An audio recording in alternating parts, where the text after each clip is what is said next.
Hello दोस्तों, positive study point में एक बार फिर से आपका स्वागत है। जीके के 1000 क्वेश्चन का सीरीज चल रहा है, जिसका ये पार्ट 4 है, चौथा पार्ट है ये। और इसमें वही क्वेश्चन लिया गया है जो कि एग्जाम में पूछे जा चुके हैं और आगे भी पूछे जा सकते हैं।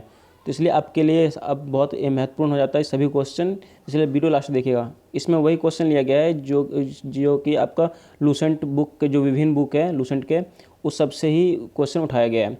इसलिए क्वेश्चन सब बहुत अच्छे अच्छे हैं, तो वीडियो लास्ट देखिएगा। और लास्ट में एक क्वेश्चन आपसे पूछा जाएगा जिसका आंसर आपको कमेंट बॉक्स में देना है। ठीक है दोस्तों, तो इस वीडियो का पीडीएफ जो है आप डिस्क्रिप्शन से डाउनलोड कर सकते हैं। डिस्क्रिप्शन में लिंक है, वहाँ से फ्री में डाउनलोड कर सकते हैं आप। ठीक है, तो चलिए शुरू करते हैं। आज का पहला क्वेश्चन होगा, भारतीय सशस्त्र सेनाओं का सर्वोच्च कमांडर कौन होता है? तो बताना है कि भारतीय सशस्त्र सेनाओं का सर्वोच्च कमांडर कौन होता है। तीनों, थल, जल, थल और वायु, तीनों सेनाओं का जो प्रमुख होता है वो कौन होता है? तो राष्ट्रपति होता है। ऑप्शन बी सही आंसर हो जाएगा, राष्ट्रपति, जो तीनों सेनाओं का प्रमुख होते हैं। ठीक है, और बात करें कि हाल ही में एक सीडीएस पद का भी जो है सृजन किया गया है, chief of defence staff, chief of defence staff, CDS. ठीक है, यह भी जो है तीनों सेनाओं का सर्वोच्च होंगे, लेकिन तीनों सेनाओं का जो है यह जो है राष्ट्रपति के बाद नीचे वाला पोस्ट इन्हीं का ही होगा, जो कि तीनों सेनाओं का सर्वोच्च होगा और तीनों सेनाओं को ये कमांड करेंगे। जैसे कि इनका नाम में ही है CDS, chief defence of staff, और ये जो है तीनों सेनाओं का कमांड संभालेंगे ताकि तीनों सेनाओं में जो है तालमेल बैठाया जा सके। एक व्यक्ति रहेंगे जो कि तीनों सेनाओं का तालमेल बैठाने का काम करेंगे। ठीक है, तो इनका जो है नियुक्ति हाल ही में हुआ है। सीडीएस अभी किससे नियुक्त किया गया है? तो जनरल बिपिन रावत, जनरल बिपिन रावत, याद रखिएगा नाम इनका, जनरल बिपिन रावत जो है आपका सही आंसर हो जाएगा, जनरल बिपिन रावत। ठीक है, इनका नाम पूछा जा सकता है क्योंकि हाल ही में 2019 में ही इन्हें नियुक्त किया गया। ये पोस्ट जो है बिल्कुल न्यू पोस्ट है, इसलिए ये क्वेश्चन काफ़ी इंपॉर्टेंट हो जाता है। ठीक है दोस्तों, तो याद रखिएगा भी। अगला क्वेश्चन होगा, भारत की राष्ट्रीय आय का प्रमुख स्रोत क्या है? भारतीय राष्ट्रीय आय का जो है प्रमुख स्रोत बताना है कि वो स्रोत क्या है। यह जो है सेवा क्षेत्र, ऑप्शन बी सही आंसर हो जाएगा, सेवा क्षेत्र भारतीय राष्ट्रीय आय का जो है प्रमुख स्रोत है। दोस्तों, जो टोटल जो राष्ट्रीय आय होता है उसमें जो है 3 आपका जो है भाग में बटे रहते हैं, जो कि जैसे कि प्राथमिक, द्वितीय और तृतीय। तो प्राथमिक में होता है कृषि क्षेत्र आता है, 3 क्षेत्रों में से प्राथमिक क्षेत्र होता है कृषि का। द्वितीय जो होता है जिसमें मशीनरी का यूज होता है, आपका मैन्युफैक्चरिंग होता है, उसमें जिसमें उत्पादों का जो मैन्युफैक्चरिंग किया जाता है वो द्वितीय क्षेत्र हो जाएगा, जिसमें कि आपका कोई भी फैक्ट्री जो काम करते हैं।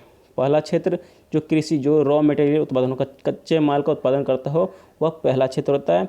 द्वितीय क्षेत्र होता है जो कि पहला क्षेत्र हो गया रॉ मटेरियल के लिए, सेकेंड क्षेत्र जो है द्वितीय क्षेत्र हो गया आपका जो फैक्ट्री जो उद्योग हैं वो हो गया, जैसे इसमें मशीनरी यूज हो जाता है। और तृतीय क्षेत्र हो जाता है आपका सेवा क्षेत्र।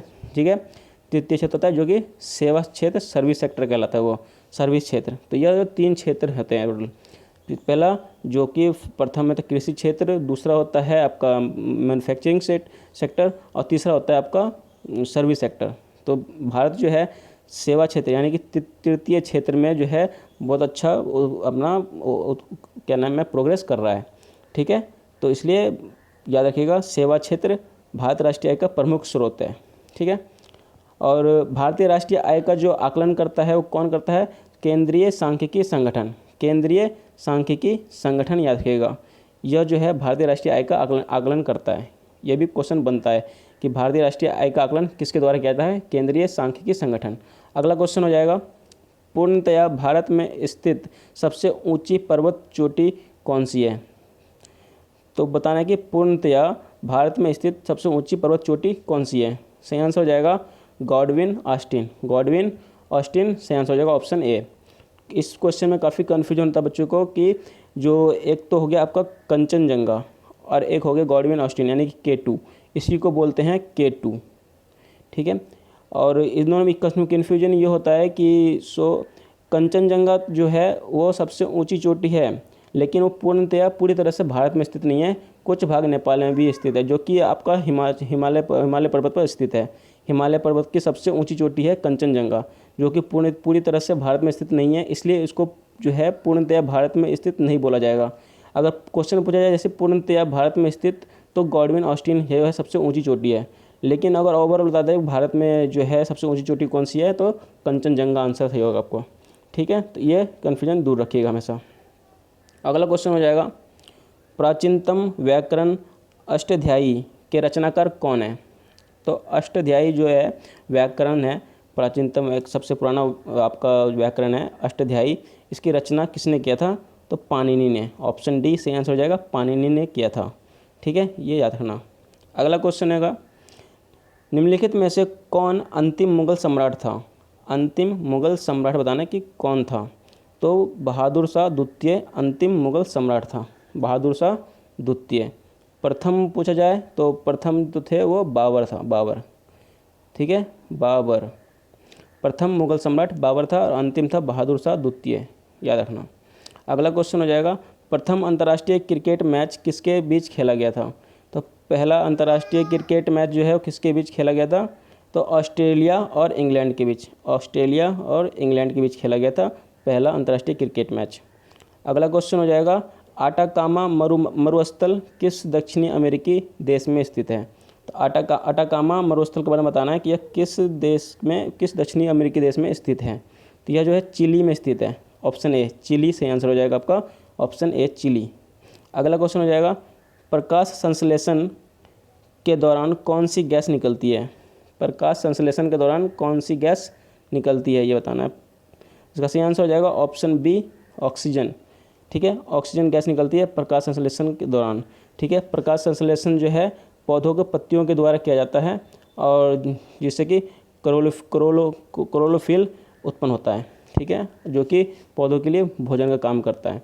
तो प्रकाश संश्लेषण के लिए जो सूर्य का प्रकाश और आपका ऑक्सीजन और कार्बन डाइऑक्साइड और जल की आवश्यकता होती है। ठीक है, तो इससे कि प्रकाश संश्लेषण होता है। अगला क्वेश्चन हो जाएगा, दादा साहेब फाल्के पुरस्कार सर्वप्रथम किससे दिया गया था? दादा साहेब फाल्के पुरस्कार का बताना है कि सबसे पहला किसको दिया गया था, ये बताना है। तो देविका रानी इसका सही आंसर हो जाएगा, ऑप्शन बी देविका रानी को ही सबसे पहले दादा साहेब फाल्के पुरस्कार दिया गया था।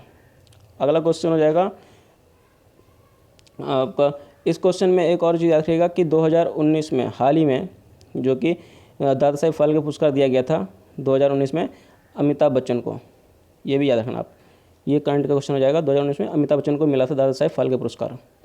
अगला क्वेश्चन हो जाएगा, रविंद्रनाथ टैगोर को किस वर्ष नोबेल पुरस्कार प्रदान किया गया था? रविंद्रनाथ टैगोर को किस वर्ष नोबेल पुरस्कार प्रदान किया गया था? सही आंसर हो जाएगा 1913 में, ऑप्शन सी 1913 में प्रदान किया गया था रविंद्रनाथ टैगोर को नोबेल पुरस्कार। ठीक है, और भारत में सबसे पहले नोबेल पुरस्कार रविंद्रनाथ टैगोर को ही मिला था। कब मिला था? तो 1913 में मिला था। सबसे प्रथम व्यक्ति यही थे, रविंद्रनाथ टैगोर, जिनको नोबेल पुरस्कार से सम्मानित किया गया था। अगला क्वेश्चन हो जाएगा, भारतीय संविधान का कौन सा अनुच्छेद राज्य सरकारों को ग्राम पंचायत के गठन का निर्देश देता है? तो राज्य सरकारों को ग्राम पंचायत का निर्देश देता है कि भाई हर राज्य में एक ग्राम पंचायत होना ही होना है, हर ग्राम में एक ग्राम पंचायत होना ही होना है हर राज्य में। यह जो है मैंडेटरी था, और यह जो किस अनुच्छेद के तहत हुआ था ये बताना है। तो अनुच्छेद 40, अनुच्छेद 40, आर्टिकल 40 के तहत हुआ था। ऑप्शन डी सही आंसर हो जाएगा, आर्टिकल 40, अनुच्छेद 40 सही आंसर हो जाएगा इसका। अगला क्वेश्चन हो जाएगा, भारत में 1 रुपये का अवमूल्यन पहली बार किस वर्ष किया गया था? बताना है कि भारत में 1 रुपये का अवमूल्यन पहली बार किस वर्ष किया गया था? तो 1949 में, 1949 में जो यह किया गया था 1 रुपये का पहली बार अवमूल्यन। ठीक है, अगला क्वेश्चन हो जाएगा, भारत में ऊर्जा का मुख्य स्रोत क्या है? भारत में ऊर्जा का मुख्य स्रोत क्या है, यह बताना है। तो इसका सही आंसर हो जाएगा तापीय ऊर्जा। ऑप्शन बी तापीय ऊर्जा भारत के ऊर्जा का मुख्य स्रोत है। अगला क्वेश्चन है, मानव शरीर में सबसे अधिक मात्रा में कौन सा तत्व पाया जाता है? मानव शरीर में सबसे अधिक मात्रा में कौन सा तत्व पाया जाता है? तत्व कौन सा पाया जाता है? तो ऑक्सीजन पाया जाता है, ऑप्शन डी। मानव शरीर में सबसे अधिक जो है ऑक्सीजन पाया जाता है। ठीक है, और मानव शरीर में जल का मात्रा भी सबसे अधिक होता है, आपका जो लिक्विड में है जल भी बहुत अधिक मात्रा में पाया जाता है। अगला क्वेश्चन हो जाएगा, बोनस लाइन शब्दावली किस खेल से संबंधित है? तो बोनस लाइन शब्दावली जो है वो किस खेल से संबंधित है ये बताना है। यह जो है कबड्डी से संबंधित है, ऑप्शन डी कबड्डी से संबंधित है बोनस लाइन शब्दावली। ठीक है, याद रखना। अगला क्वेश्चन है पुलित्जर पुरस्कार किस क्षेत्र में प्रदान किया जाता है। पुलित्जर पुरस्कार जो है वो किस क्षेत्र में प्रदान किया जाता है। पुलित्जर पुरस्कार तो यह जो है पत्रकारिता में प्रदान किया जाता है, पत्रकारिता के क्षेत्र में प्रदान किया जाता है पुलित्जर पुरस्कार। अगला क्वेश्चन है नाइट्रोजन यौगिकीकरण में निम्नलिखित में से कौन सी फसल सहायक है। तो नाइट्रोजन यौगिकीकरण में जो है फली, ऑप्शन सी आंसर सही हो जाएगा। फली जो है वह सहायक है। खेतों में जो है एक ही फसल बार बार करने से जो है नाइट्रोजन की कमी हो जाती है, मिट्टी में जो है नाइट्रोजन की कमी होती है, जिसकी पूर्ति करने के लिए हमें खेत में जो दाल को पौधे लगाने चाहिए। दाल को जितने भी विभिन्न प्रकार के दाल हैं अगर हम वो लगाते हैं तो खेतों में जो मिट्टी में जो है नाइट्रोजन की कमी वो पूर्ति हो जाती है। ठीक है, इसलिए फली भी एक प्रकार की दाल है, तो इसलिए जो है यह जो है सबसे उत्तम स्रोत है मिट्टियों में नाइट्रोजन यौगिकीकरण को दोबारा से लाने के लिए। ठीक है, तो ऑप्शन सी फली सही आंसर हो जाएगा आपका। अगला क्वेश्चन है मानव मस्तिष्क में बुद्धि के केंद्र को क्या कहते हैं। मानव मस्तिष्क में जो है बुद्धि का जो केंद्र होता है, जहाँ पर बुद्धि मतलब इंटेलिजेंसी स्टोर रहता है, जहाँ की जो हमारे बुद्धि को बढ़ाने का कार्य करता है, वह केंद्र कौन सा है मानव शरीर में। तो वह जो उस पार्ट को कहते हैं सेरिब्रम। ऑप्शन बी सेरिब्रम कहते हैं। मानव मस्तिष्क में बुद्धि का केंद्र को सेरिब्रम कहते हैं। अगला क्वेश्चन है चाबहार पोर्ट कहाँ पर विकसित किया गया है। चाबहार पोर्ट का बारे में बताना है कि यह कहाँ पर विकसित किया गया, कहाँ पर बनाया गया है। यह जो है ईरान में बनाया गया है, भारत के द्वारा ईरान में, याद रखना ईरान में ही यह पोर्ट बनाया गया, चाबहार पोर्ट।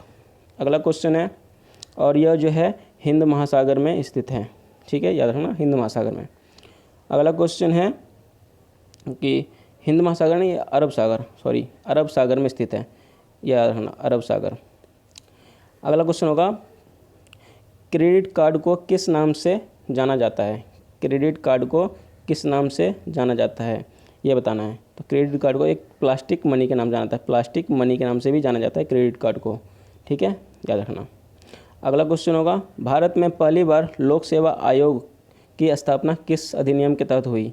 लोक सेवा आयोग की स्थापना यानी कि यूपीएससी, जिसको हम बोलते हैं यूपीएससी, इसकी जो स्थापना जो है वो किस अधिनियम के तहत की गई थी ये बताना है।